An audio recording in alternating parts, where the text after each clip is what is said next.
Welcome, everyone. My name is Sarah Meyer, and I am a member of the HEAL Data Stewardship Group. Thank you all for joining us today for the 23rd installment in our Fresh Fair webinar series, Metadata 103, Standardized Sharing for Reusability and Discovery. Next slide, please. Today's webinar will highlight the transformative power of standardized metadata sharing in HEAL, particularly variable level metadata, as well as provide resources relevant to metadata sharing. The webinar will feature lightning talks followed by a live question and answer session. This webinar is being recorded and will be shared with all registrants. If at any point you have a question, please feel free to type it in the Q&A box at the bottom of your screen, and we'll bring it up during the question and answer session. Next slide, please. We are joined today by our presenters, Liezl Mae Fos, Anthony Juehne, Phil Schumm, Suparna Goswami, and Kathy Sward. Liezl Mae Fos is a HEAL steward in the data management group at RENC. Fos has 5 years of experience working in both industry-led and academia-focused clinical research trials.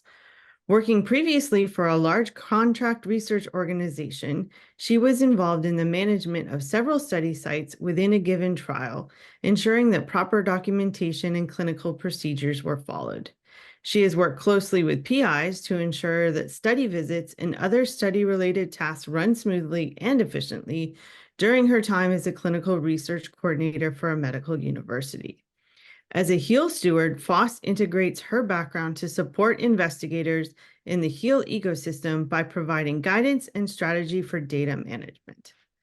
Anthony Juehne is a program officer for the HEAL data ecosystem as part of the NIH HEAL initiative. Juehne has over 15 years of experience within the field of healthcare informatics. He has published best practices for conducting and reporting health research to enhance reproducibility, transparency, and accessibility. Phil Schumm is the Director of Biostatistics and Statistical Computing in the Center for Translational Data Science at the University of Chicago.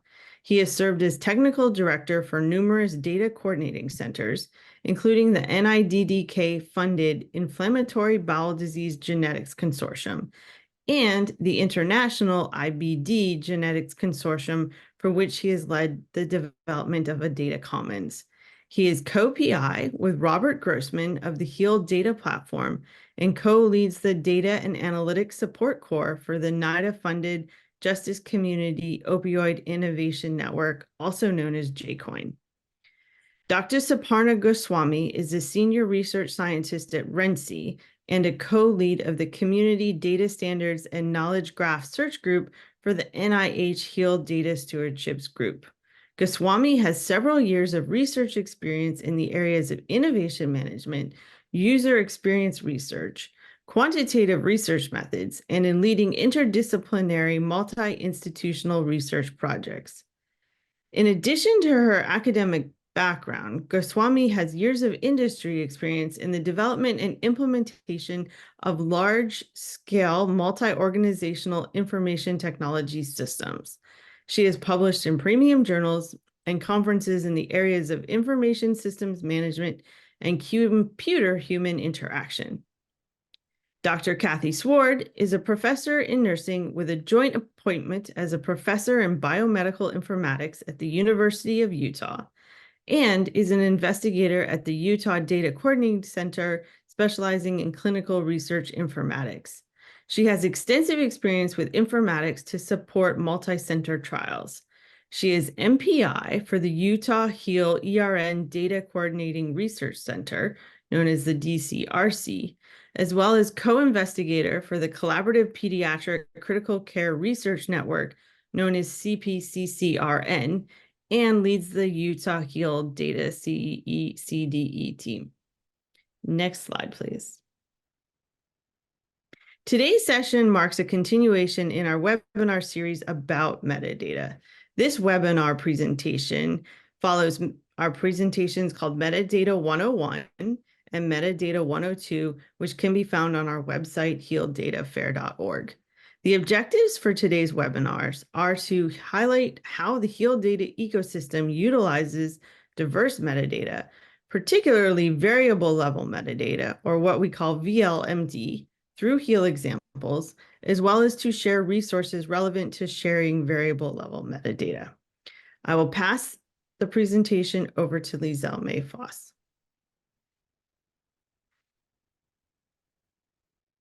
Thank you, Sarah.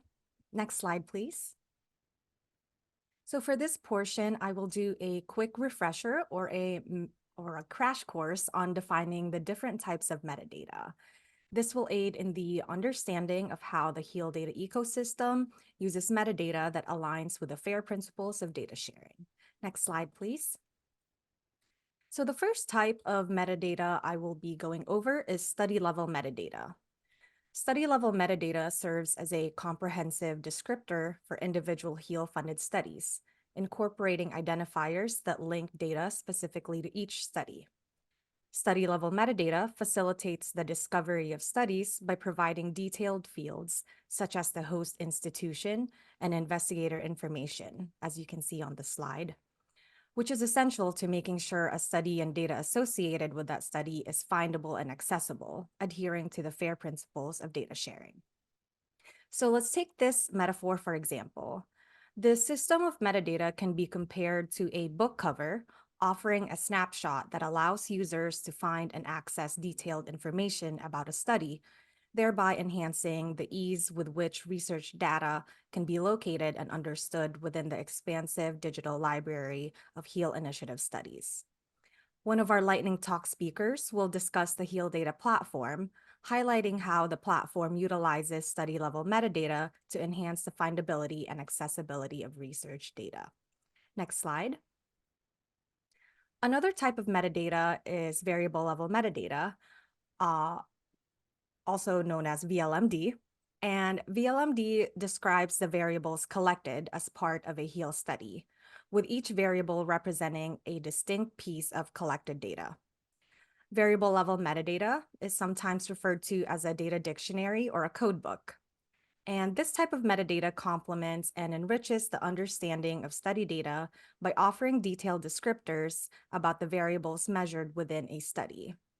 Variable level metadata encompasses variable identifiers, comprehensive descriptions, and specific encoding information. And all of that can be seen on the slide. And to tie this back to the book metaphor I used in the previous slide, just as an index helps readers navigate to a particular topic or points of interest within a book, variable level metadata allows researchers to precisely locate and understand the specific data points within the vast library of HEAL Initiative research, enhancing the granularity with which studies can be analyzed and interpreted. Next slide. So does a data dictionary apply to you or to your study? So typically data dictionaries are associated with tabular data due to its structured nature, organized neatly into rows and columns. This structure simplifies the mapping of variable level metadata, enhancing documentation of variable characteristics. The prevalence of tabular data formats in historical research and statistical analysis has fostered the development of standards in documenting variable level metadata to support these data types. However, the creation of equivalent metadata standards for non-tabular data or unstructured data, such as contextual reports and images, is still progressing, making the application of variable level metadata to these forms less uniform. Despite these challenges, developing a codebook for non-tabular data is still useful for systematically organizing themes, concepts, or variables identified in your analysis. Variable level metadata significantly enhances the discoverability of studies and reusable data through tools like the HEAL Semantic Search, which we'll explore in greater detail later in this presentation. Furthermore, the HEAL initiative leverages the HEAL Common Data Elements program to standardize data collection, ensuring a consistent codebook accompanies study data. Later, one of our lightning talk speakers will offer an in-depth analysis of how CDEs contribute to the harmonization of data. Next slide. So now I will pass the mic to Anthony Juehne from the NIH, where we'll begin our lightning talk. Hey, everybody. Good morning or afternoon, wherever you're tuned in from. And thank you all for making the time to join us. Go ahead and switch to the next slide if you don't mind. So let's go ahead and start with a refresher on the overall design and rationale of how the HEAL data ecosystem operates.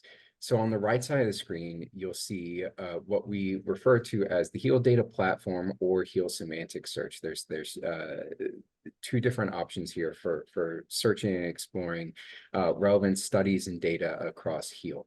But on the left side, you'll see that given the heterogeneity and highly diverse data types and study types being produced by the Helping to End Addiction Long-Term Initiative, also known as HEAL, we want to make certain that we are leveraging the most appropriate repositories that provide either data type or domain-specific curation and application of relevant standards, as well as community representation to most appropriately store the data coming out of these studies. So the stewards and platform team have carefully reviewed a list of about 20 plus what we call HEAL compliant repositories, wherein investigators can deposit and curate their data and store their data long term.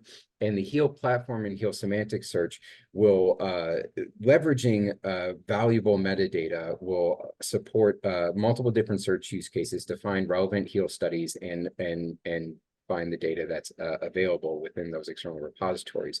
But the most crucial point here is two. One, these repositories provide diverse curation supports that are relevant to your own data type or your study design. And also, all of these processes are crucially supported and lean on well-curated and granular metadata at multiple levels, from the study level to the file level to the variable level. Next slide, please.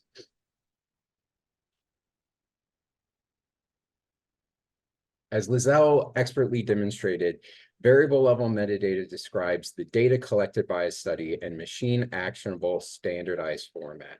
The platform team has built a lightweight, flexible JSON model to hold variable level metadata directly in the platform's metadata service. In addition to storing the metadata describing variable titles, formats, and parameters, this flexible variable level metadata model allows for linkage of external semantic artifacts such as biomedical ontologies, control vocabularies, and related semantic standards, as well as linkage to external repository persistent identifiers such as the ECRFs or files from the Common Data Element repository, as well as other Common Data Element repositories or other sources of information as appropriate. So the biggest takeaway I'd like you to take from this is that the lightweight variable level metadata model is very flexible to suit the needs that you might have. And the structure of your data, as Liezl mentioned, for your tabular data, and it allows for linkage into external repositories and semantic artifacts to really increase the representation, granularity, and robustness of that metadata to support downstream harmonization and use. Next slide, please.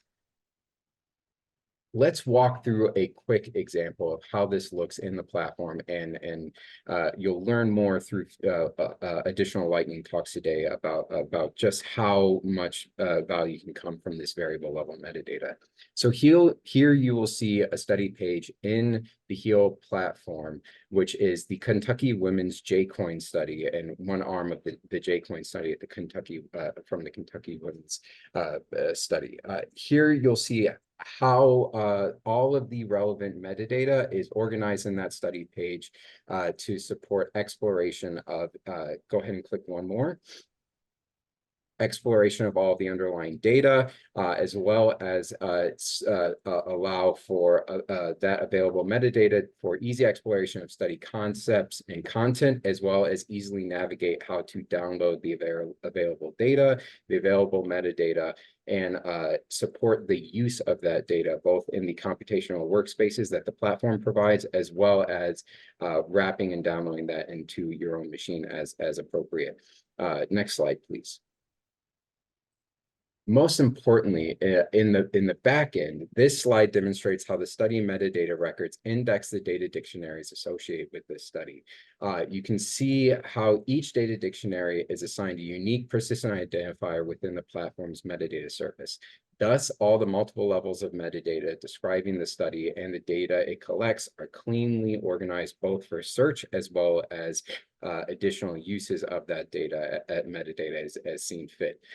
These metadata are easily readable and exportable, as I showed on the previous slide, to support in-depth understanding of this study and its data, thus supporting data reuse and or harmonization across other studies, as well as just to provide rich context about the study design and how this data can be used or generalized or reused in comparison to other studies. So here you'll see on the left-hand side, all of that rich study level metadata that Liezl described. And if you see in that data dictionaries objects, each of those underlying data dictionaries are assigned unique persistent identifiers within the platform metadata service. And then on the right-hand side, you can see how that unique identifier of that data dictionary nests really, really rich information about all of the underlying elements and variables, as well as descriptions about the parameters of those variables, their format, and just really, really rich information that will support the use and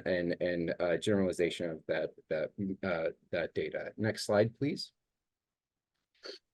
As Liezl mentioned, we're supporting linkage to the HEAL CDE repository.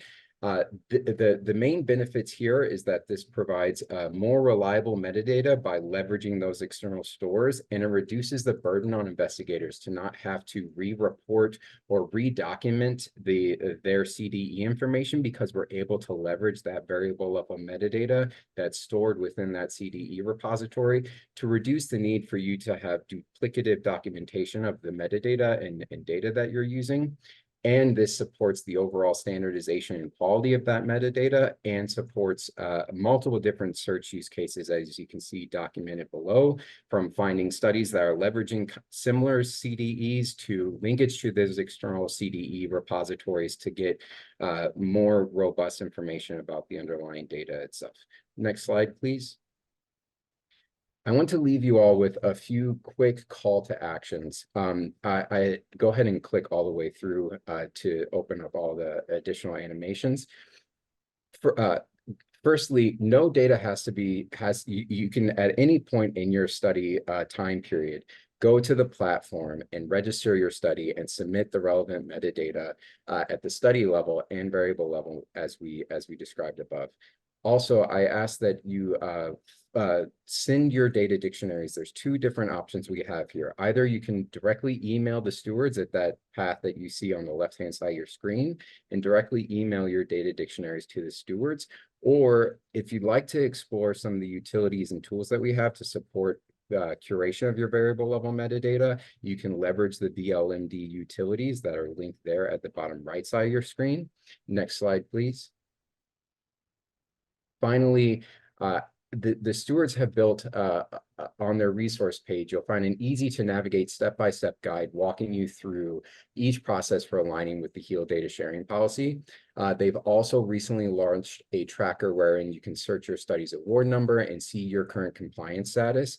Most importantly today, just as a reminder, we ask that you submit your variable level metadata or data dictionaries either directly to the stewards or explore those variable level metadata submission tools that you'll learn about more throughout our presentations today.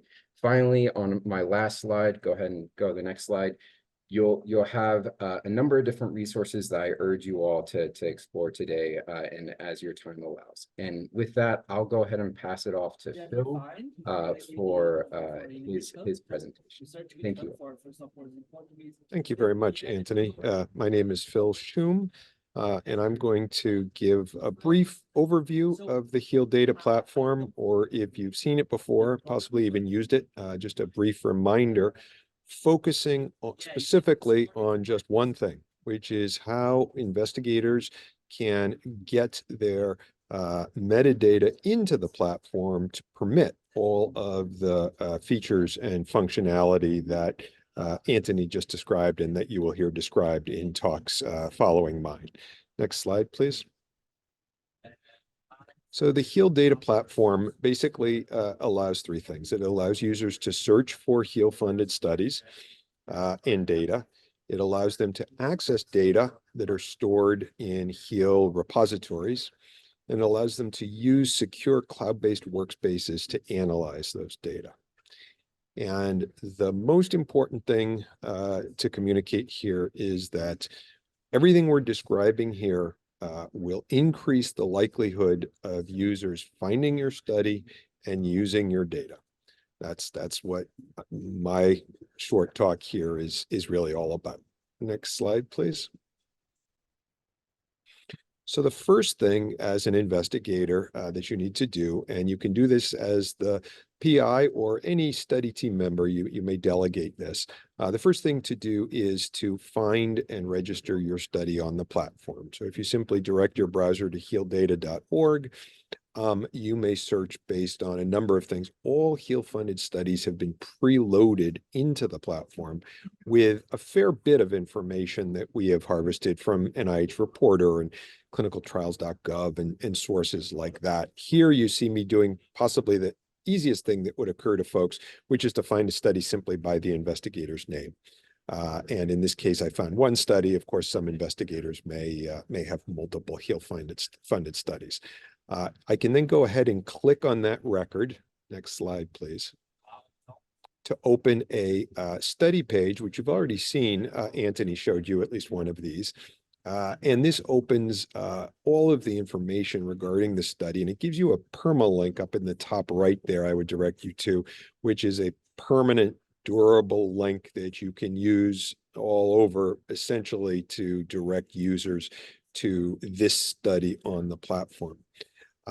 The first thing that you'll need to do to be able to interact further regarding your study on the platform is to do what we call registering your study. And at the top of the data page here, you see the link that I've highlighted in red that says log in to register your study. You may authenticate to the platform in a number of ways. In Common, if you're at an In Common institution, Google, ORCID ID. But once you have authenticated, you may then request access to register your study. That also grants you then subsequently access to provide metadata. And as I said, that can be any member of the study team that the investigator delegates. It can be multiple members of your own study team if you would like to share that responsibility. But registering is the first thing that you need to do. Next slide, please.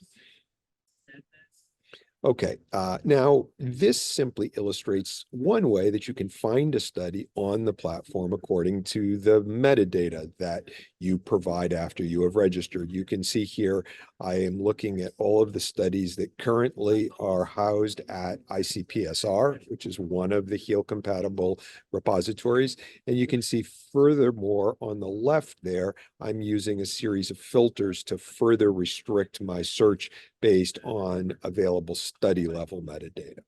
So the platform provides an interface for searching based on metadata.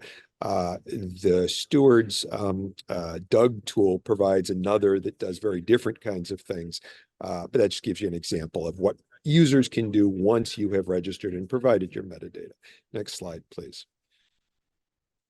So your variable level metadata, which is kind of the focus here, if you are one of those studies, a pain study in particular, that has completed the REDCap form provided by the Utah group, and you've indicated which HEAL CDEs you are using in your study, then it's super easy. The platform will provide a way for you to simply come in and indicate. In fact, it does this automatically. You don't need to do anything. Pardon me, I forgot. That information that you enter on the Utah group's REDCap site will be pulled in here automatically. Investigators who do not fill that out, but who are also using HEAL CDEs will simply be able to indicate these are the CDEs that I'm using. For additional non-CDE data, we've provided a tool and a set of supporting procedures to make it very easy for you to create that information and to submit it. The tool allows you to pull this information directly from tools you use to collect the data, like REDCap, analytic files you may have prepared in formats such as SAS data, SPSS, those kinds of things, or even raw CSV files if you're working in that format. And the data, the variable level metadata that you can create can then be further annotated before you upload them. Next slide. Documentation, full document. Oh gosh, okay. Sorry, I'm missing a slide here, but I simply will say that full documentation for doing that is accessible on the HEAL data platform. I'll tell you how to download the tool and how to use it.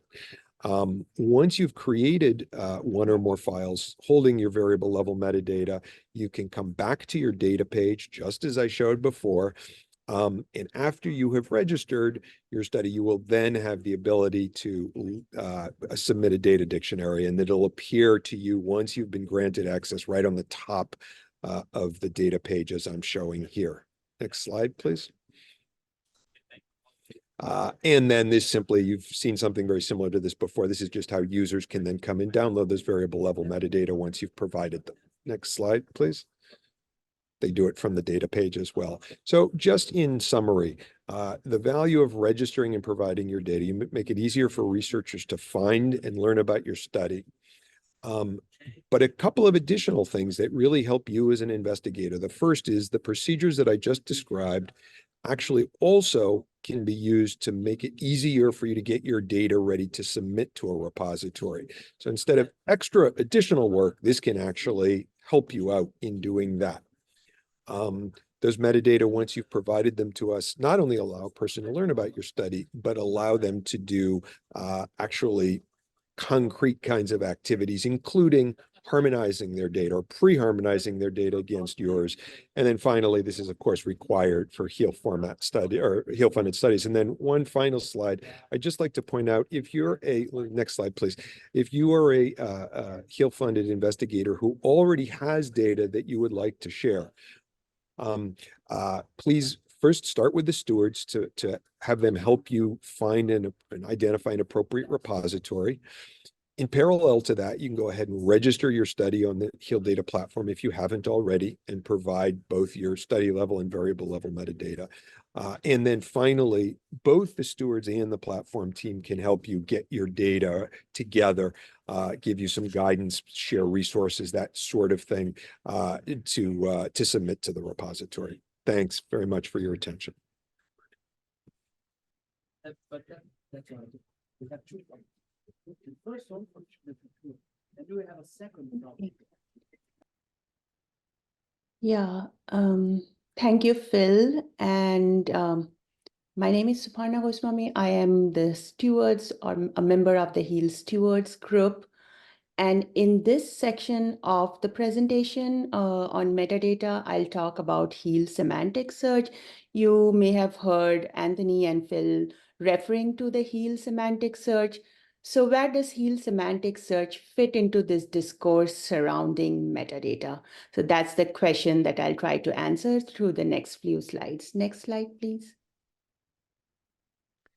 So the HEAL initiative, as you might be aware, is huge. The HEAL initiative has funded more than 1,800 studies so far to address challenges in the area of pain management and OUD, using traditional and non-traditional techniques and methods to address these two parallel, health crises.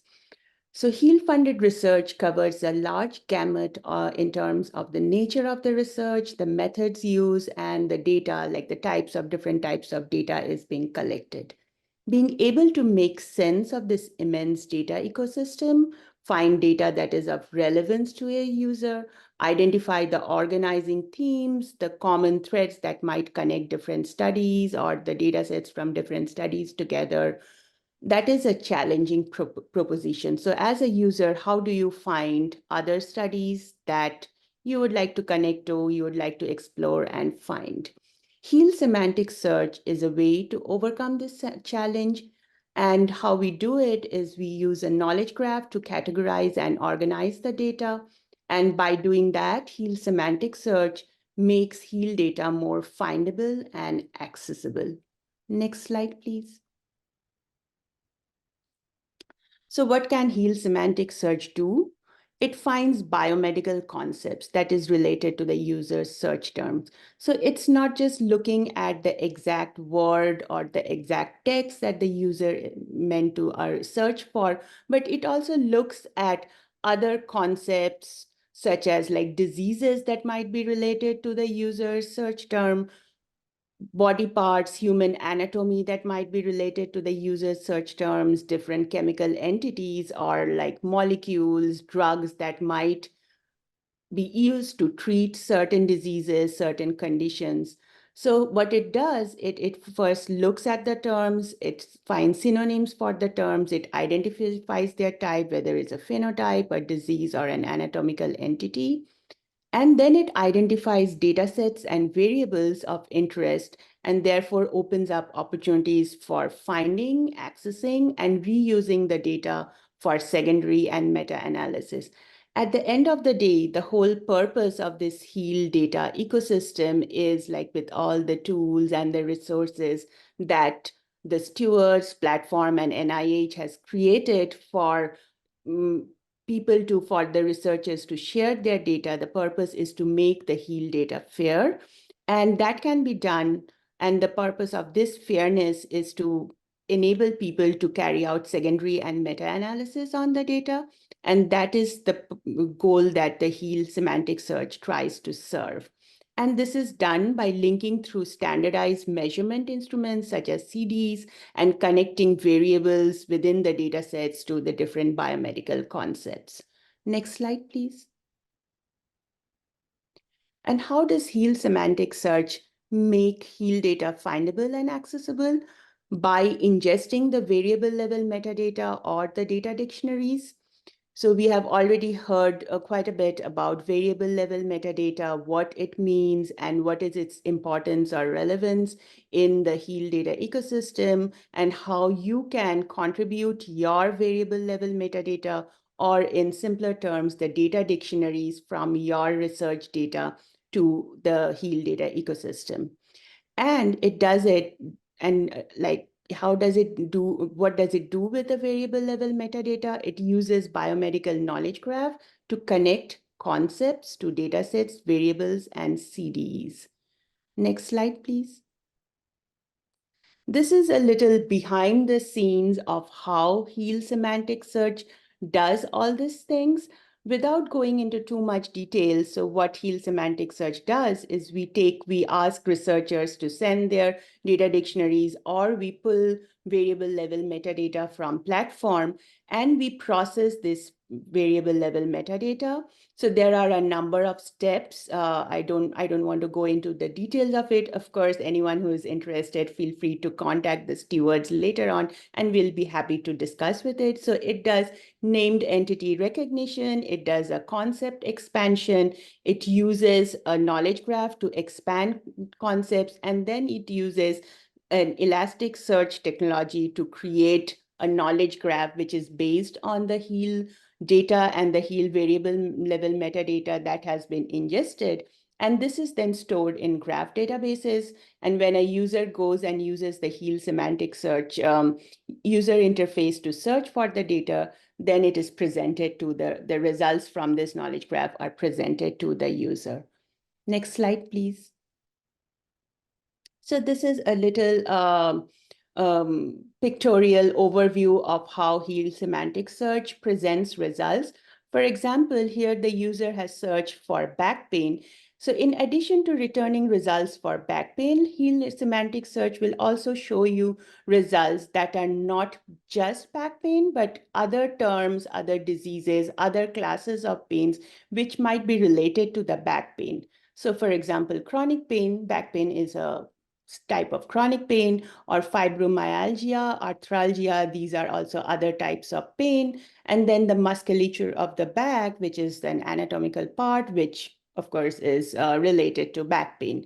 So the reason HEAL Semantic Search is able to find these results is because these are connected through knowledge graphs, through a biomedical knowledge graph. And within each of these concepts that the HEAL Semantic Search shows, it will also show HEAL studies and the variables within the studies which are relevant to the user because they explicitly refer to either chronic pain or arthralgia or whatever the relevant concept might be. And finally, what it does, it also connects the HEAL CDEs or common data elements and shows common data elements that are related to this concept of chronic pain or any other sort of pain. Next slide, please. And this is in the next 2 slides, I will show you how a search experience in HEAL Semantic Search might look like. So once you search, enter your search term, you get to see tiles that refer to the different concepts that are related to your search term. Next slide, please. And once you open up or expand this concept tiles, it will show you the CDs that are related to your search, to the concept. And next slide, please. It also shows you specifically like which HEAL study is referring to or has investigated this particular concept. For example, in this case, chronic pain has been studied by these 3 HEAL studies or HEAL programs, and it also gives a link to the HEAL data platform. On clicking on that link, you are taken, the user is then taken to HEAL data platform where they can further go and explore the study and request access to data, download their variable level metadata, and so on. Next slide, please. So with this, I will end my part of the talk, but with a call to action. So HEAL Semantic Search, and for that matter, the whole HEAL data ecosystem relies heavily on the metadata, and in particular, variable level metadata that is supplied to us by the HEAL researchers. So please send us your variable level metadata. There are different ways of doing it. You can share your data dictionary with us. Just send us that data dictionary by email, or you can explore and use the variable level metadata utility that Phil just showed. And one thing to keep in mind is like a data dictionary does not contain any actual data. It does not contain any PII or PHI. So it is relatively easy and simple to share the data dictionary. And you could email it to the HEAL stewards at renc.org. Yeah, that was all that I had, and I pass it on to Kathy. Thank you. Thanks, Suparna. I'm Kathy Sward, and we're going to talk about common data elements. Next slide, please. So a common data element, or CDE, is defined by the National Library of Medicine as a standardized, precisely defined question and the allowable responses to that question. So an individual question answer set, a bunch of common data elements might be bundled together as a set to identify all the questions in a questionnaire. The HEAL initiative further goes on to say that a common data element is formal computable documentation guiding how to gather the data. So is it like patient reported? What are the questions or variables? And not only what are the responses, but how do you code those responses? So what number do you use to represent each answer? Next slide, please. So the common data elements are developed for a reason, and that's so that data can be collected in the same way across multiple studies. They serve as a standardized representation and support our ability to locate and use data meaningfully across studies. Some common data element documentation also documents standard analytic approaches, such as procedures for how subscales in a validated questionnaire should be calculated. So this really supports our harmonization by identifying which data are directly comparable or comparable with minimal to no transformations. So you think about If you have a variable like pain intensity, was this measured on a 0 to 10 scale where 0 is no pain and 10 is the worst pain? Was this a 0 to 5 scale, a 0 to 100 scale, a 1 to 11 scale? So how those answers are coded and represented lets you figure out how much you need to transform the data before you can combine it. Next slide, please. The HEAL initiative as a whole has two arms. One arm is focused on pain, and the other arm is focused on opioids. So the CDE initiative for HEAL began in the pain arm, and it began with a trans NIH effort to identify what were the key domains relevant for pain research. The NIH institutes came together and came to consensus on a set of instruments and questions and responses, or common data elements, that will be required for HEAL pain studies that involve human participants. So among these required things are a core set of demographic variables and questions in domains of pain intensity, pain interference, sleep, depression, anxiety, pain catastrophizing, physical functioning, quality of life, satisfaction with treatment, and a substance use screener. Standardized opioid MME conversion questionnaire is going to be released pretty soon. So beyond those core or required questionnaires, there's also a huge number of supplemental data elements. These are common data elements that come from questionnaires and case report forms that were not part of the required core, but are potentially reusable across multiple studies. In terms of the required elements in the pain arm, they're actually further subdivided out. And so which CDE are required depends on whether the study as a whole has been categorized as having a primary focus on acute pain or chronic pain, and whether the primary participant group is adult or pediatric. Next slide, please. So the pain arm has pretty well set out what they wanted from common data elements, sort of up front and top down. The opioid arm is just beginning a more bottom-up common data element initiative. So their goal is to look at the studies that are already underway and then identify and compare the questionnaires that are being used in multiple studies. And then the elements from those questionnaires will, like have been done with the pain studies, be formally documented as a HEAL common data element.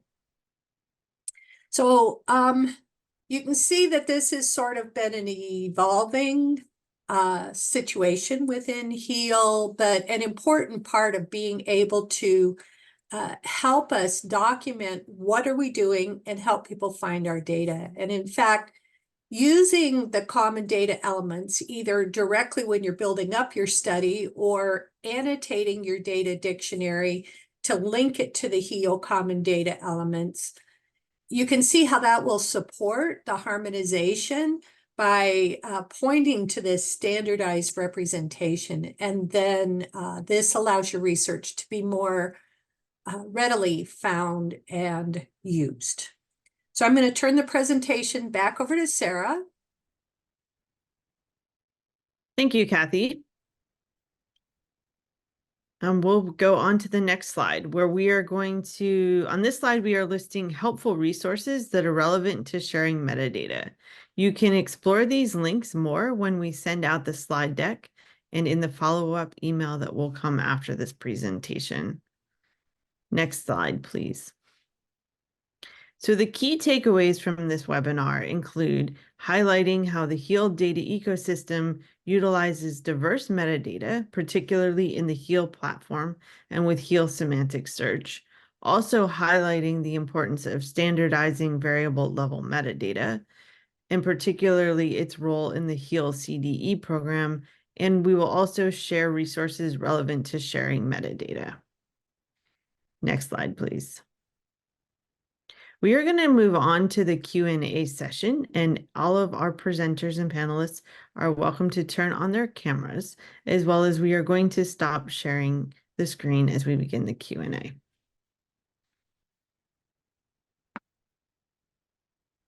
Our first question is going to be first addressed to Anthony, and then Phil, if you have additional comments, you're more than welcome to answer this one. Is study information as provided in a link that's uploaded to clinicaltrials.gov, is that acceptable as metadata in describing the study? Yeah, that is an excellent question. So as Phil alluded to, and as I encourage you all to potentially revisit some of the past webinars that we had on metadata, we are pulling in metadata within the platform from clinicaltrials.gov, from NIH Reporter, and from the external repositories where your eventual final data package will live. So certainly encourage you, and as mandated, as appropriate, to complete all of your metadata within clinicaltrials.gov so that we can pull that in and link that to your study and ensure all of that rich metadata is usable and will support the search use cases surrounding your study.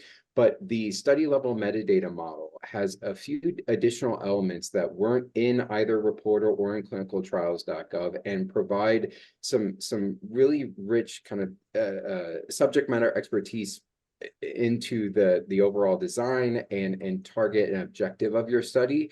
And that additional metadata provides not only some enhanced search use cases within the platform, but also allows for some additional context when attempting to use or combine data across multiple different studies. So that additional metadata within the study level metadata model that is in that CEDAR form that we have covered in some past webinars, and in the resources that will be shared here, complement and align with the information that's in clinicaltrials.gov, but are separate to it. So as Anthony said, we harvest all of the study level information available from clinicaltrials.gov that are available, and use that to populate our model. If you have a study in clinicaltrials.gov, you would just be adding additional information to our model. Some of those are sort of key pieces of information. And the last thing I would say is, at the moment, we do not pull from the results reporting portion of clinicaltrials.gov, just the study registration portion. So for example, we don't interrogate any results you've reported and try and back metadata out of that. Okay, thank you. Our second question will also be directed to Phil initially. Did CEDAR develop the study registration system, and is their form-based approach also used in the VLMD? Excellent question.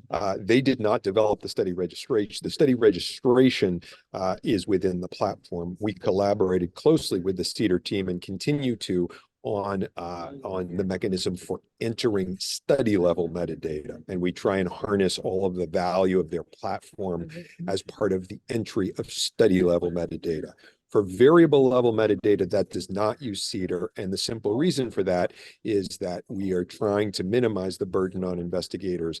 And so what we strongly encourage you, if you can make use of this, is to use our tool to either pull that information from your data collection instrument and or from annotated analysis files that you have prepared, thereby avoiding having to do any actual data entry. Okay. Thank you. Our third question will be directed to Kathy, and then anyone else who has input or guidance are more than welcome to also respond. Is the goal for the variable level study data to be standardized in accordance with CDE libraries before it is submitted to repositories? And if so, how will this be implemented? So that is obviously the most ideal state, if you can coordinate it before you submit to your public use repository. I can tell you from the perspective of the studies we're managing in Utah, how that's being done is by annotating anytime our data dictionary variables use maybe a different variable name, they annotate it with the common data element variable. That is helpful. I don't know if anyone else has any other comments on that. I guess the one additional point I'll add, and as Kathy mentioned, that would be the ideal state, that as the data dictionaries and variable level metadata as described for those CDE measures comply with the same way that you are collecting your data, and that variable level metadata is not only stored in those variable level metadata records within the platform, but also in the repository where your data lives, and all of that is standardized across those three sources of metadata, across how it's stored in the CDE library, how it's stored in the platform, and how it's stored at the repository where your data is deposited. And the experts on this call are nuanced thinking through how to best streamline this process and reduce any additional burden on you all as investigators. But as Kathy mentioned, there are some instances where investigators may need to make some small changes to the ways in which those variables are described, or make slight additions or alterations to those CDEs to meet particular community needs. And the variable level metadata model in the platform is flexible enough to allow for the documentation of those changes to the CDEs. May just add to that too, just briefly. You know, we're doing something that may be, if not unique, pretty innovative as far as attempting to collect metadata prior, in many cases, to the availability of data, essentially to accelerate the search process and those kinds of things. Kathy's team and I think some other efforts are working to try and ensure standardization up front. In many cases, the repositories that you will be submitting to will have their own sort of things. We are working with the repositories in all cases to try and facilitate those. But at the end of the day, any data you've provided to the platform will, at the time you submit data to the repository, have another opportunity to get synchronized and harmonized. So we have, it's an evolving process, and there are a number of parts in the process to try and maximize the amount of consistency across these various sources.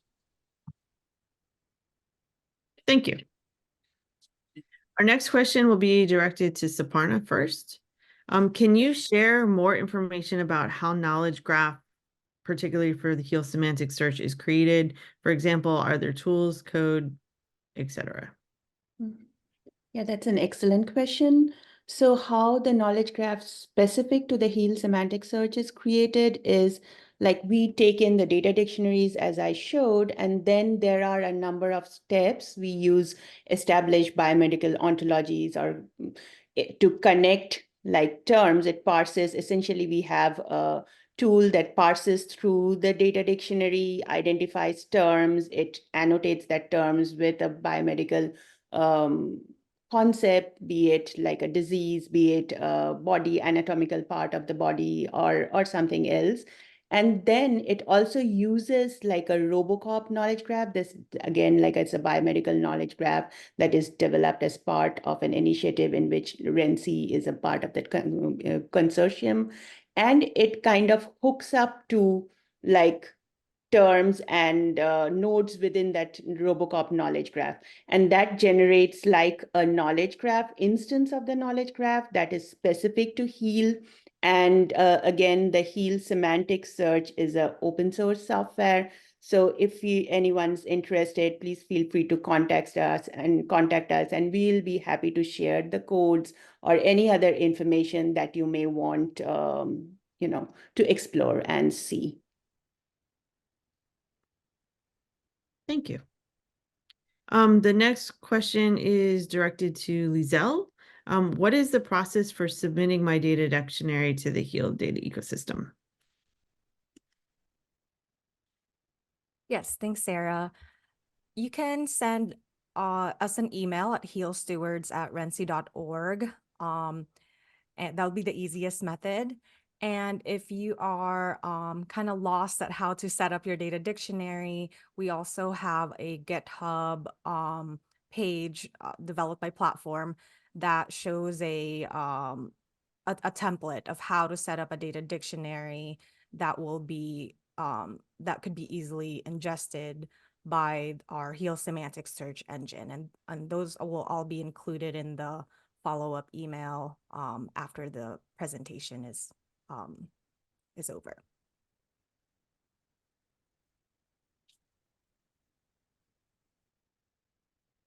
And then our next question is directed to Phil. Once I submit my metadata, will it be reflected immediately on the platform?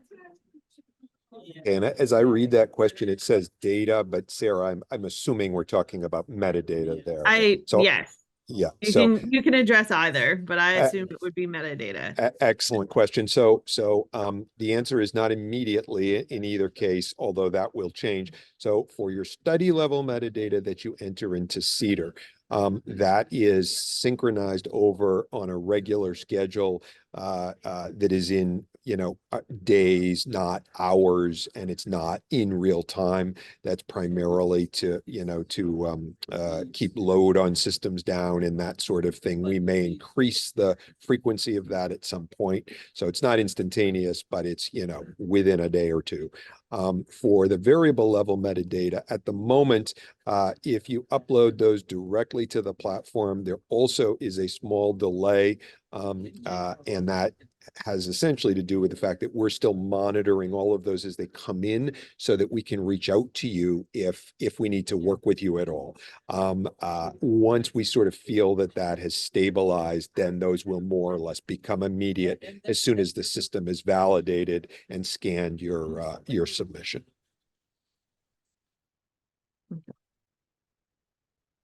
And the one comment is, if you have submitted data to a repository, letting the platform team or the HEAL stewards know your DOI or your GUID is really helpful, because that can be linked to your record in the platform, and that does make it easier for other people to find your actual data set.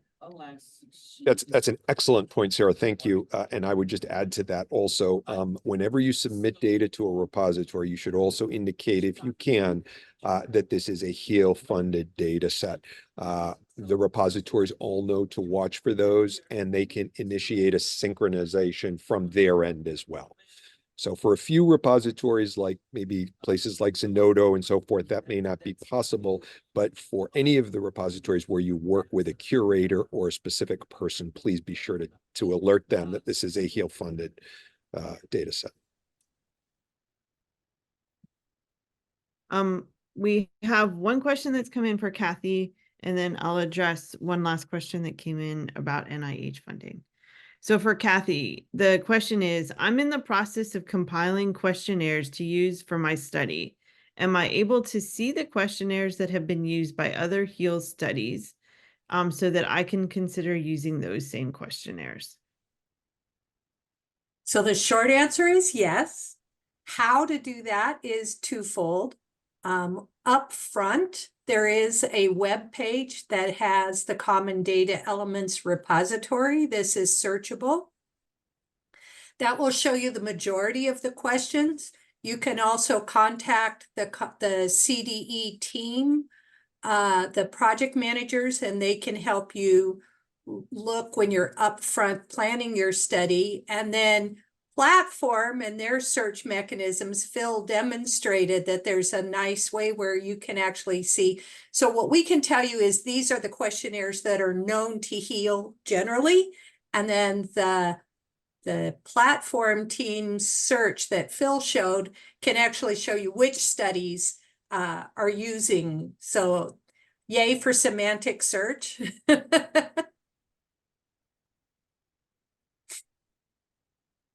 Suparna, I didn't know if you any other comments? I quickly wanted to add, yes, I mean, that is a feature that the semantic search is developed, and it's very much, it's almost done. We are testing it out, and it will be their release where we'll be able to show you, like, that study 1, 2, and 3 are using CDE XYZ or CRF XYZ, and that will help you in also kind of say looking at understanding, who are the researchers or who are the studies who are using a particular CDE or a CRF form. Yeah, thank you.